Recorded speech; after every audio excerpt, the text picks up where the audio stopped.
Alors, bienvenue en ce dimanche, nouveau départ. Merci de m'accueillir chez vous. Et simplement, avant de commencer le message, j'aimerais remercier Maman Ruth qui nous a apporté un puissant message, un message d'encouragement et de consécration pour les mamans. Et merci aussi à Papa Emmanuel qui, la semaine dernière, nous a apporté le deuxième message de la série Éternel. Et il a fait un vaste éventail de toutes les choses qui sont éternelles, de toutes les choses qui sont importantes pour Dieu. Donc, merci d'être là. Bienvenue. Et j'amorce le troisième message de la série Éternel.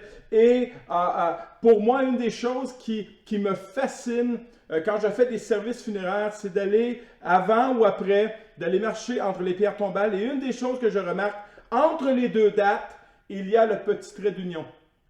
Et sans cesse, je ne peux m'empêcher de penser que le trait d'union entre les deux dates, c'est la longueur de notre vie. Et voici ce qu'un homme, à l'âge de 94 ans, en 2015, a dit. « J'ai vu l'homme se promener à cheval et je l'ai vu marcher sur la lune. » Puis il a ajouté avec mélancolie, « Mais je n'aurais jamais pensé que la vie passait aussi vite, que la vie était si courte. » Permettez-moi de vous donner une illustration. J'ai une petite corde ici. Et si vous seriez dans le sanctuaire, vous pourriez voir qu'elle est très, très longue, la corde, d'une longueur incroyable. Et c'est quand même curieux de réaliser que nous concentrons toutes nos énergies, tous nos efforts sur ce petit bout de vie, comparativement à l'éternité. Nous nous concentrons à vivre notre vie à notre façon, de vivre notre christianisme à notre façon, de nous préoccuper de nos choses, alors que nous oublions d'investir pour les choses qui vont durer éternellement. Nous vivons souvent sans nous préoccuper de Dieu. Et l'apôtre Jacques nous le résume en ce sens. Dans Jacques chapitre 4, versets 13 à 15. « À vous maintenant qui dites, aujourd'hui ou demain nous irons dans telle ville, nous y passerons une année et nous trafiquerons et nous gagnerons. Vous qui ne savez pas ce qui arrivera demain, car qu'est-ce que votre vie? Vous êtes un peu de vapeur qui paraît pour un peu de temps et qui ensuite disparaît. Vous devriez dire au contraire, si Dieu le veut, nous vivrons et nous ferons ceci ou cela. » Et si vous remarquez les versets 13 et 14, nulle part il n'est mentionné le nom de Dieu. Donc on se préoccupe de notre petit séjour de vie et nous négligeons d'inclure Dieu, d'inclure les choses éternelles. Dieu doit être au centre de ma vie parce que Dieu se préoccupe de chaque aspect de ma vie. Dieu ne m'a pas sauvé à moitié. Dieu ne m'a pas sauvé pour me vouloir à moitié. Il ne faut pas que je l'écarte, car il est intéressé à vivre une vie de proximité avec moi. Il est vraiment intéressé à ma vie et il ne veut pas que je la vive sans lui. Et un prix cher a été payé pour cela. Et un acronyme, il y a quelques années, a été très populaire au niveau de la jeunesse. Et plusieurs jeunes portaient ce chandail avec cet acronyme YOLO, qui signifie You only live once, on ne vit qu'une seule fois. Pense à toi, pense à ta vie, fais les choses que tu veux, fais les choses que tu as envie, fais les choses comme tu l'entends. Et d'autres disaient, je vais profiter de ma vie au max, je ne m'interdirai rien. Je vais vivre à fond. Je vais vivre ma vie comme je l'entends. Et plusieurs chrétiens ont cette mentalité du YOLO. Je vais vivre ma vie chrétienne comme je l'entends. Je vais vivre ma vie chrétienne autrement, comme je le vois. Et en ce sens, Moïse, dans le psaume 90, verset 12, nous dit « Enseigne-nous à bien compter nos jours afin que nous appliquions notre cœur à la sagesse. » Notre vie est courte. Fais-nous comprendre, Seigneur. Fais-nous comprendre cela. Alors notre cœur sera rempli de sagesse. Et j'aimerais vous dire ce matin que depuis le jour de ma naissance, mes jours sont comptés. Un décompte vers la mort s'est amorcé. Est-ce que nous devrions avoir peur de la mort? Non, parce que de toute façon, ça va arriver. Je ne sais pas quand, ni le comment, mais je sais une chose, c'est que la mort viendra. Alors la question ce matin, Comment vais-je vivre ma vie? Comment vais-je vivre mon aujourd'hui? Dans le temporel ou avec une vision et une perspective de l'éternité? Un jour, Lucy et Snoopy est en discussion au bord d'un lac et Lucy a toujours cette tendance à être négative. Et elle dit à Snoopy, un jour, nous allons mourir. Et Snoopy de lui répondre, oui, mais tous les autres jours, nous allons vivre. La question est celle-ci, ce n'est pas quand je vais mourir. La question est comment je vais vivre cette vie. Quelqu'un a dit, l'important, ce n'est pas la durée de notre vie, mais la qualité de celle-ci. Ne sachant pas combien de temps le Seigneur va nous prêter vie sur cette terre, il serait important d'investir dans la qualité de ma vie. Pourquoi ne pas vivre ma vie avec une perspective et avec une vision de l'éternité? Nous passons trop de temps à penser et à parler de l'éternité comme si c'était tellement loin, comme si c'était juste après ma mort. Et j'aimerais te dire aujourd'hui que si tu as fait de Jésus le Seigneur et le Sauveur de ta vie, si tu as mis toute ta confiance en lui, si tu marches avec lui jour après jour, c'est déjà chose faite pour Dieu. Tu es déjà dans l'éternité. Et je sais que c'est dur à comprendre parce que nous vivons constamment dans un monde temporel, dans un corps corporel. C'est dur à comprendre pour nous que pour Dieu, nous sommes déjà dans l'éternité. Pourquoi? Parce que nous avons cette pensée de l'éternité que Dieu a mis en nous. Dieu a fait toutes choses, Ecclésiaste 3:11. Dieu a fait toutes choses belles en son temps. Il a implanté dans le cœur de l'être humain le sens, la pensée de l'éternité. Et pourtant, l'homme est incapable de saisir l'œuvre que Dieu accomplit du commencement à la fin. Ce sens de l'éternité ne disparaît pas le jour où je prends la décision de suivre Jésus. Cette pensée demeure en moi et devient encore plus vivante depuis que le Saint-Esprit a élu résidence en moi. Le Saint-Esprit vient animer cette pensée divine, cette pensée de l'éternité. Cette pensée qui m'a fait rechercher Dieu passe au niveau de l'expérimentation au moment où je laisse Jésus venir dans ma vie et devient vivante lors de mon salut en Jésus-Christ. Le Saint-Esprit veut l'animer et veut m'amener à l'expérimenter pleinement dans cette vie. Pas juste après cette vie. Oui, il est possible d'expérimenter l'éternité, la vie éternelle, dès maintenant, durant que je vis dans cette vie ici même. Colossiens chapitre 1, versets 12 et 14 nous explique comment Dieu voit cette éternité. Rendez grâce au Père qui vous a rendu capable d'avoir part à l'héritage des saints dans la lumière, qui nous a délivrés de la puissance des ténèbres et nous a transportés dans le royaume du Fils de son amour, en qui nous avons la rédemption, la rémission des péchés. Éphésiens chapitre 2, versets 4 et 6 à 6. Mais Dieu qui est riche en miséricorde à cause du grand amour dont il nous a aimés, nous qui étions morts par nos offenses, nous a rendus à la vie avec Christ. C'est par grâce que vous êtes sauvés. Il nous a ressuscités ensemble et il nous a fait asseoir ensemble dans les lieux célestes en Christ Jésus. Pour Dieu, cela est pleinement, maintenant, aujourd'hui, pleinement accompli. Et Paul ne parlait pas des morts, Paul écrivait son épître pour des êtres qui étaient encore vivants. Je résume. Grâce au sacrifice de Jésus à la croix, du fait qu'il a porté tous mes péchés, passés, présents et futurs, qu'il a subi pour moi la colère de la justice de Dieu.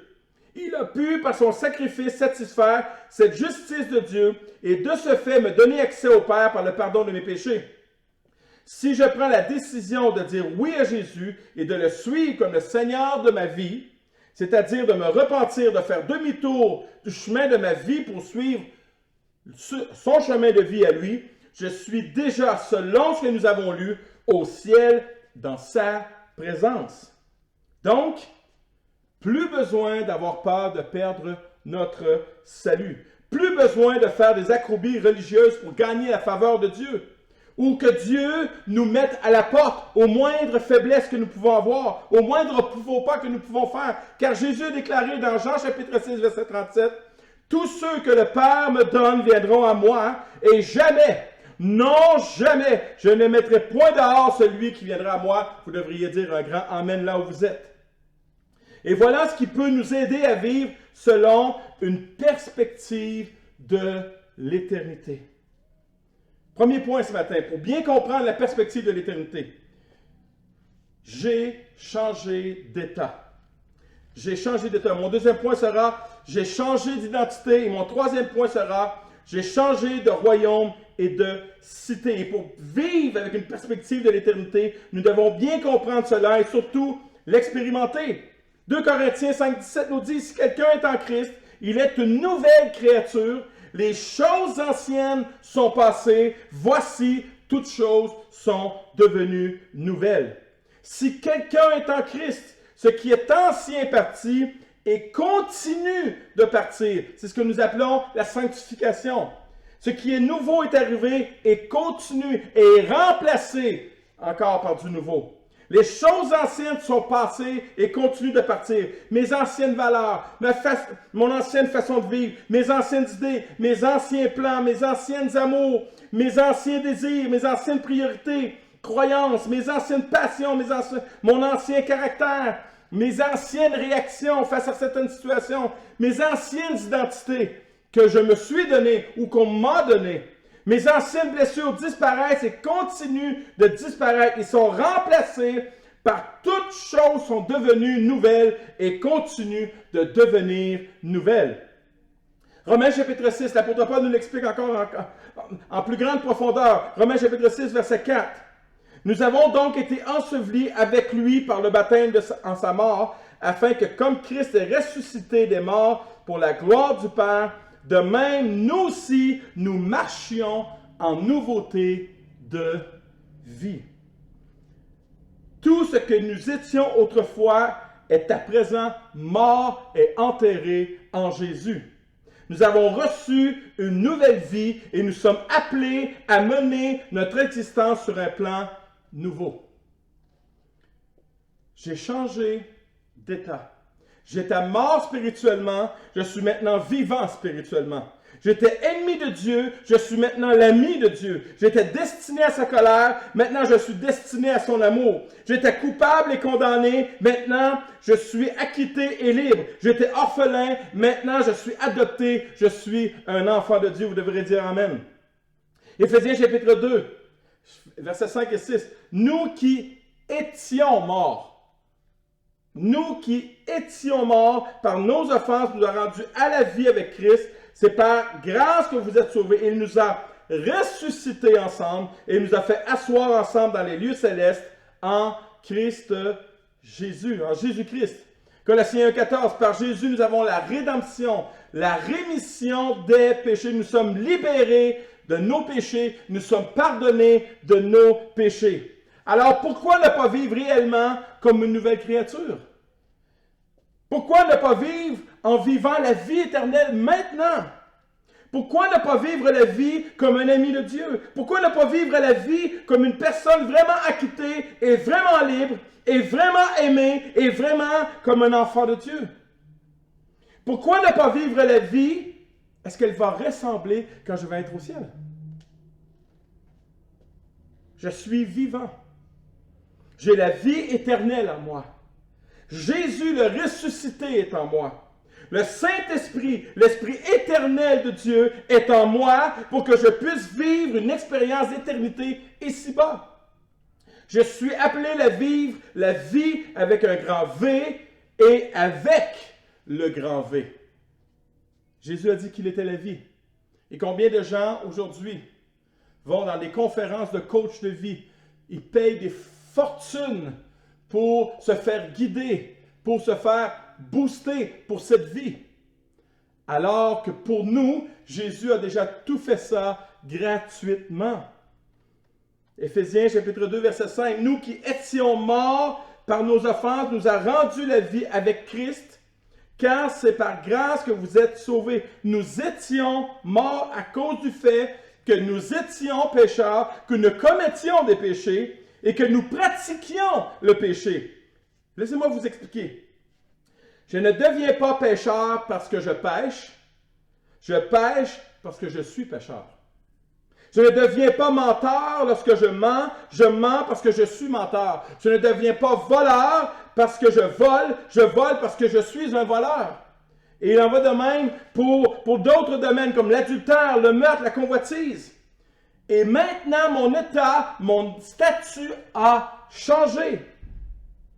J'ai encore des traces de péché en moi. La justification, le fait que Jésus a été justice pour moi, a été fait justice pour moi, change mon statut du pécheur, change mon statut de pécheur, mais pas la nature du péché, la nature du pécheur. Mais le fait que je suis devenu vivant à cause du sacrifice de Jésus, une nouvelle créature, un ami de Jésus, je suis devenu un acquitté et une personne libre, un enfant de Dieu. C'est cela être vivant en Jésus. Et je suis invité à marcher dans cette nouveauté de vie. Il y a encore des traces du péché en moi, et même plusieurs traces. Mais mon statut a été changé, mon état a été changé. Je dois vivre sur cette terre de la manière que je vais vivre au ciel. Bien sûr que nous allons échouer de temps à autre, mais nous pouvons compter sur le pardon de Dieu, sur sa capacité de nous relever et sur sa sagesse pour nous enseigner. 1 Jean 1,9 nous dit, si nous confessons nos péchés, la preuve c'est qu'on va pécher encore. Il est fidèle et juste pour nous les pardonner et pour nous purifier de toutes nos iniquités. Romains 8,1, il n'y a donc maintenant, aujourd'hui, il n'y a donc maintenant aucune condamnation pour ceux qui sont en Jésus-Christ. Il n'y a plus de condamnation pour ceux qui appartiennent à Jésus-Christ.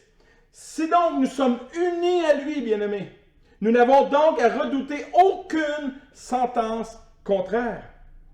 Passé, présent et futur.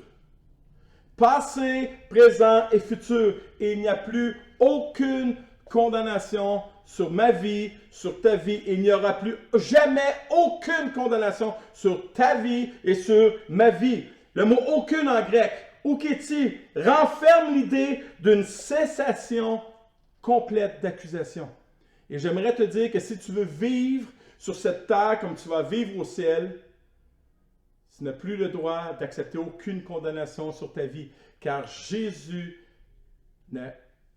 n'aura plus jamais aucune condamnation contre toi. La justice de Dieu est totale. L'acquittement de Dieu est total. Le pardon de Dieu à mon égard est total. Et il ne reviendra jamais sur cette décision. Il a décidé de nous pardonner et nous sommes acquittés. Un point, c'est tout. Tu devrais dire un grand amen. Jésus en a payé le prix. Il a pris le tampon sur la facture de mes péchés et il a marqué dessus « c'est payé ». C'est fait. Son pardon change mon état de mort vivant en un vivant de vie. Son pardon change mon état de coupable et de condamné en une personne acquittée. D'esclave en homme libre. C'est cela vivre le ciel, c'est cela vivre l'éternel. J'ai changé d'état. Mais à cause du sacrifice de Jésus à la croix, j'ai changé aussi d'identité. J'étais pécheur, je suis maintenant un saint. J'étais un enfant de colère, je suis maintenant un enfant de Dieu. J'étais un esclave, mais maintenant je suis un homme libre. Colossiens chapitre 1, versets 12 à 14. Rendez grâce au Père qui vous a rendu capable d'avoir part à l'héritage des saints. Et il parle à des vivants. Dans la lumière qui nous a délivrés de la puissance des ténèbres et nous a transportés dans le royaume du Fils de son amour, en qui nous avons la rédemption, la rémission des péchés. Jean chapitre 1, verset 12. Mais à tous ceux qui l'ont reçu, à ceux qui croient en son nom, elle a donné le pouvoir de devenir enfants de Dieu. Et j'aimerais vous dire qu'au ciel, il n'y aura aucun condamné au ciel. Il n'y aura aucun pécheur au ciel. Il n'y aura que des enfants de Dieu au ciel. Marcher en nouveauté de vie, avec une perspective éternelle, c'est aussi marcher avec ma nouvelle identité. Ce que je trouve déplorable dans le peuple de Dieu, c'est de voir à quel point certains frères, certaines sœurs, comment ils s'accusent, comment ils se traitent. Ce que je trouve aussi, ils se disent des choses que Dieu n'oserait jamais dire sur eux-mêmes. Ils se traitent de noms Ils se mettent une identité, une étiquette sur leur vie, alors que Dieu ne le ferait jamais. Ce que je trouve encore de plus dégoûtant au sein du peuple de Dieu, c'est d'entendre des fois des frères et sœurs qui s'accusent, qui s'appliquent des noms, qui s'appliquent des choses horribles, alors que Dieu n'oserait jamais le faire. Combien de vies ont été démolies par de telles paroles? Une des choses qui a impacté le plus ma vie quand je suis venu au Seigneur, c'est les premiers dimanches que j'allais à l'église et que les gens m'appelaient « Bonjour mon frère ». J'étais comme « Mais je ne suis pas ton frère ». Et j'ai compris, ça m'a pris longtemps avant de comprendre que quand nous sommes en Jésus, nous sommes tous frères et sœurs. Et c'est la seule application que nous devrions nous donner, parce que c'est des choses que Dieu veut, et Dieu, la seule chose qu'il applique sur nos vies, c'est « Tu es ma fille, tu es mon fils », et tu devrais dire « Amen ».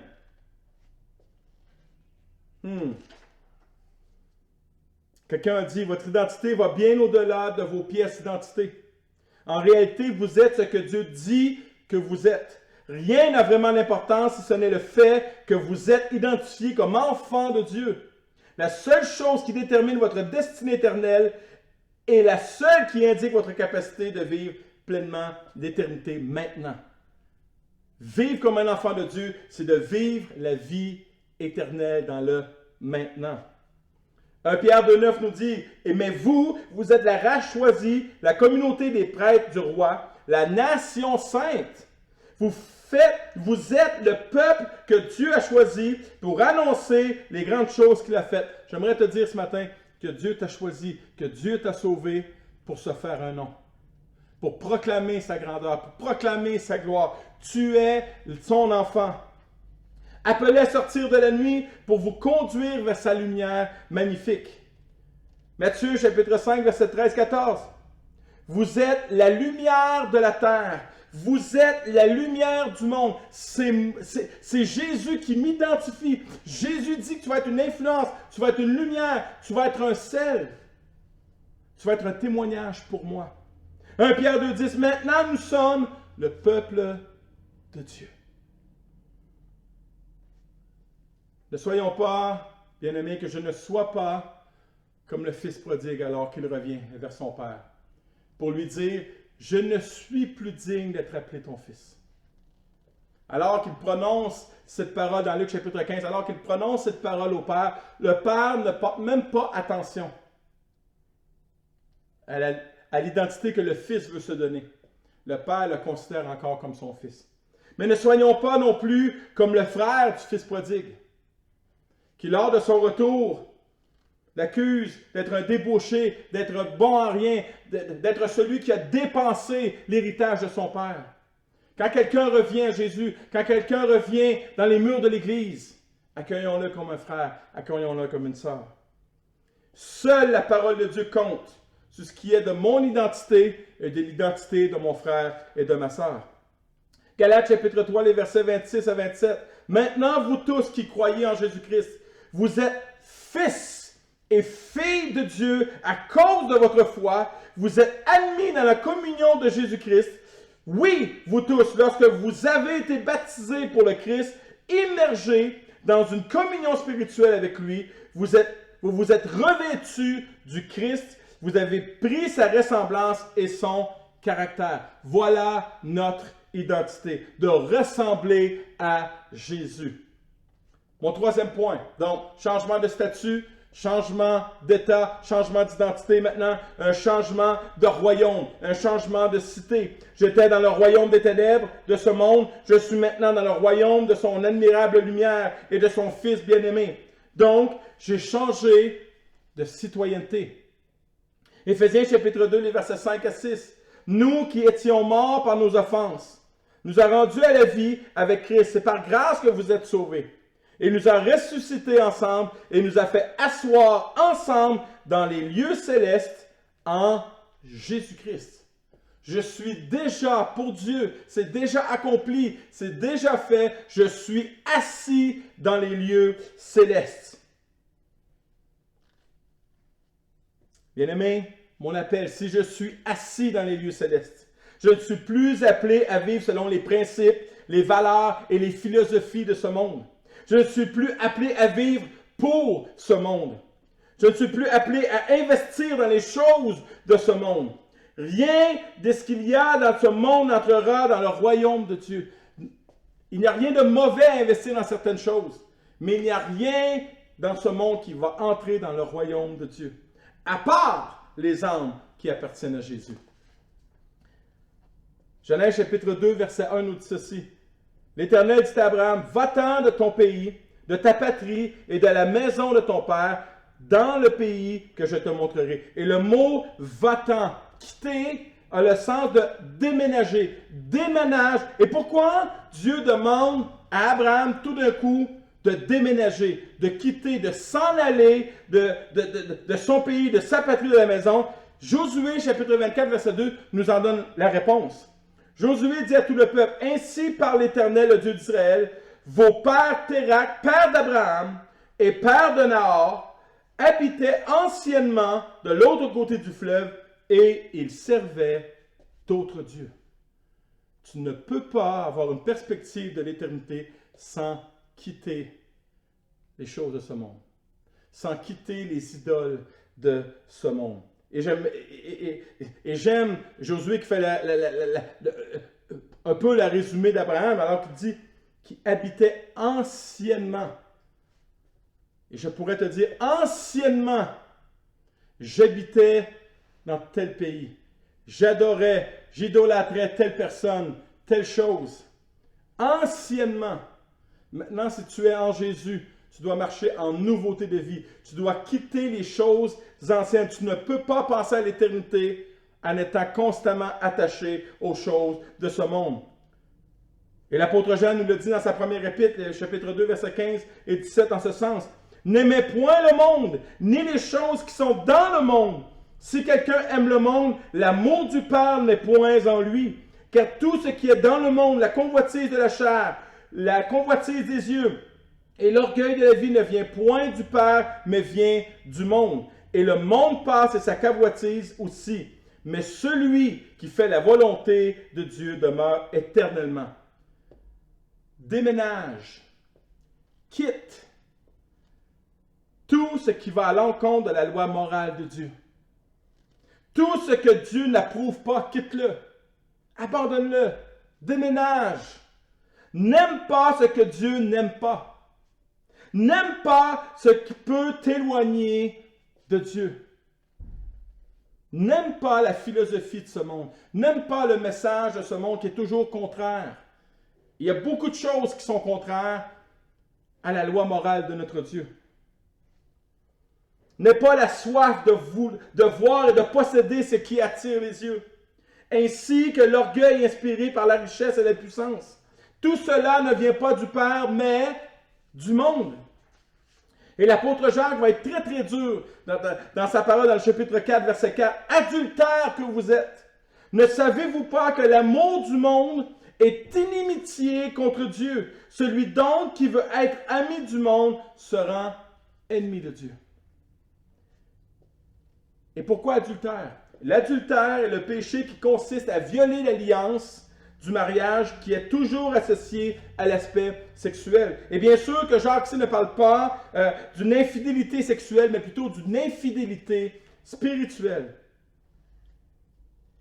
Oui, mais je ne suis pas dans le monde. Et une autre version nous dit, ignorez-vous que flirter avec le monde, c'est haïr Dieu. Je suis dans le monde, mais mes pensées, ma philosophie, ma sagesse est conduite par une vision, une perspective de l'éternité. Je ne peux pas être neutre. Je ne peux pas être neutre. Je suis un citoyen du royaume vivant dans le monde où je suis un citoyen de ce monde qui vit pour ce monde.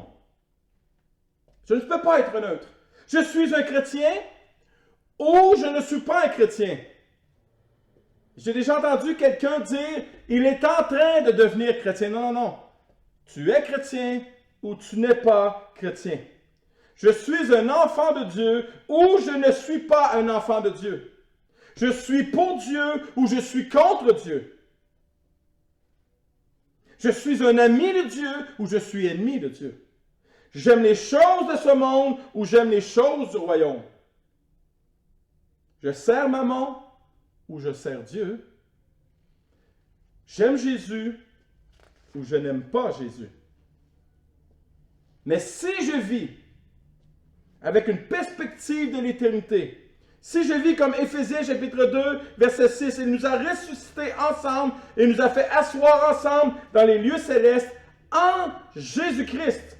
Les choses spirituelles et éternelles seront mon désir le plus cher parce que c'est ces choses qui seront dans l'éternité. Ces choses seront, aucune chose de ce monde n'entrera dans le royaume. Seules les choses éternelles, spirituelles, approuvées de Dieu. Colossiens chapitre 3, versets 1 et 2. Si donc vous êtes ressuscités avec Christ, cherchez les choses d'en haut, où Christ est assis à la droite de Dieu. Affectionnez-vous aux choses d'en haut et non à celles qui sont sur la terre. Et bien aimés, vous savez quelque chose? Vous savez quoi? On ne s'inquiète jamais pour les choses d'en haut. Nous nous inquiétons pour les choses de ce monde. Savez-vous, il n'y aura aucune inquiétude en haut. Aucune inquiétude, aucun égoïsme n'entrera dans le royaume de Dieu. Mais c'est ce qui, quand nous focusons sur les choses de ce monde, c'est ce qui nous habite. L'inquiétude, les doutes, l'égoïsme, je veux. Affectionnez-vous aux choses d'en haut. C'est se préoccuper de celui qui y règne, de ses projets, de ses plans, de ses provisions et de sa puissance. Des valeurs spirituelles qui ressemblent au caractère de Jésus. Sa tendresse, sa douceur, sa patience, sa sagesse, son pardon, sa force, sa pureté, son amour. Le théologien Lightfoot paraphrase le texte de Paul comme ceci. Vous ne devez pas seulement chercher le ciel, mais vous devez aussi penser au ciel parce que vous y êtes. Je suis assis dans les lieux célestes. Pourquoi ne pas vivre comme je vais vivre au ciel? Matthieu chapitre 6, verset 33, Jésus, et on le prend souvent comme exemple. Cherchez premièrement le royaume et la justice de Dieu, et toutes ces choses seront données par-dessus. Et le contexte de ce passage clôture toute une série de versets qui parlent de ne s'inquiéter de rien. Car ce sont les gens qui ne connaissent pas Dieu qui les recherchent. Ce sont les gens qui ne connaissent pas Dieu qui s'en inquiètent. Affectionnez-vous aux choses d'en haut, aux choses qui vous ne donneront aucune inquiétude. Cherchez premièrement le royaume de Dieu. Philippiens chapitre 3, verset 20. L'apôtre Paul nous dit que notre cité à nous est dans les cieux, d'où nous attendons aussi comme sauveur le Seigneur Jésus-Christ. Tu es un citoyen du ciel, bien-aimé. De quelle façon vais-je vivre ma vie maintenant? Vais-je la vivre avec une perspective de l'éternité ou vais-je la vivre pour me concentrer seulement pour le petit bout de vie que je vais être ici? Ou je vais avoir une perspective, une vision de l'éternité? Les 3 points ce matin étaient, j'ai changé d'état. J'étais mort spirituellement, je suis maintenant vivant spirituellement. J'étais coupable et condamné, mais maintenant je suis acquitté. Mon deuxième point était, j'ai changé d'identité. J'étais pécheur, mais maintenant je suis un saint. J'ai changé aussi de royaume et de cité. J'étais dans le royaume des ténèbres de ce monde, je suis maintenant dans le royaume de son Fils bien-aimé. Donc, j'ai changé de citoyenneté. Comment vas-tu maintenant vivre ta vie? Est-ce que tu vas vivre ta vie avec une perspective et une vision de l'éternité ou avec une perspective temporelle qui va te rendre tellement malheureux? Là où tu es présentement, pour Dieu c'est déjà accompli. Là où tu es, il n'y a plus de larmes, plus d'inquiétude, plus de doute, plus de combat, plus d'égoïsme, plus rien à rechercher à part Dieu. J'appelle cette Église et je vous appelle, bien-aimés, à avoir cette vision de l'éternité. Car les 3 choses qui resteront quand tout sera fini, ce sont Dieu, sa parole et ton âme. Prions. Seigneur, merci pour ce message. Merci pour ta parole. Merci, Papa, parce que nous sommes en sécurité avec toi. Nous sommes déjà pour toi dans le ciel et tu ne nous mettras pas dehors. Notre salut est scellé en toi. Nous sommes avec toi assis dans les lieux célestes. Et je te prie que par ton Saint-Esprit, tu puisses nous aider, Papa, à marcher, à vivre et expérimenter cette éternité, non pas seulement après notre mort, mais maintenant, aujourd'hui, que nous puissions vivre notre vie en fonction de l'éternité que nous allons vivre avec toi. Et c'est dans le nom de Jésus que nous te prions. Amen.